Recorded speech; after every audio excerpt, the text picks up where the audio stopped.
சற்று முன் ஒரு செய்தி கிடைத்திருக்கிறது, என்னவென்று பார்க்கலாம்.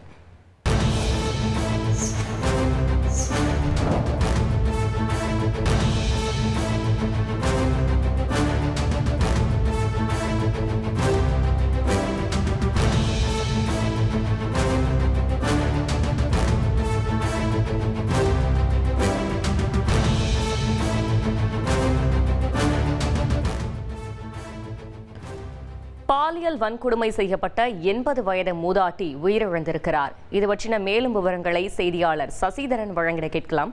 சசிதரன், வணக்கம். மேலும் தகவல்களை சொல்லுங்க. சென்னை சாம்பதாரில் வீட்டில் தனியாக இருந்த 80 வயது மூதாட்டியை பாலியல் வன்கொடுமை செய்த விவகாரத்தில் மருத்துவமனையில் சிகிச்சை பெற்று வந்த மூதாட்டி சிகிச்சை பலனின்றி உயிரிழந்திருக்கிறார். கடந்த 6ஆம் தேதி நாகராஜ் என்பவன் கைது செய்யப்பட்டு இந்த விவகாரம் தொடர்பாக ஜாம்பஜார் போலீசார் அவரை புழல் சிறையில் அடைத்திருந்தனர்.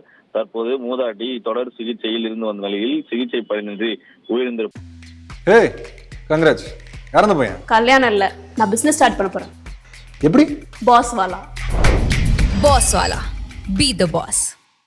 மருத்துவமனை நிர்வாகம் தெரிவித்திருக்கிறது. இந்த நிலையில ஏற்கனவே பாலியல் வன்கொடுமை செய்யப்பட்ட வழக்கின் கீழ் அவரை புழல் சிறையில் அடைக்கப்பட்டுள்ள நிலையில் தற்போது அது கொலை வழக்காக மாற்றம் செய்து விசாரணை மேற்கொள்ளவும் ஜாம்பஜார் போலீசார் திட்டமிட்டிருக்கிறார்கள். அந்த நபர் நாகராஜ் திருவள்ளூர் மாவட்டத்தை சேர்ந்தவர். தனியாக வீட்டில் இருந்து கூடிய மூதாட்டியை அறிந்து அவருக்கு பாலியல் வன்கொடுமை குடிபோதையில் மேற்கொண்டதாக அவர் மீது 2 பிரிவின் கீழ் வழக்கு பதிவு செய்து சிறையில் அடைக்கப்பட்டார். தற்போது அவர் மீது கொலை வழக்கு பதிவு செய்யப்பட்டு மாற்றம் செய்து நடவடிக்கை எடுக்கப்படும் என காவல்துறை சார்பில் தெரிவிக்கப்பட்டிருக்கிறது.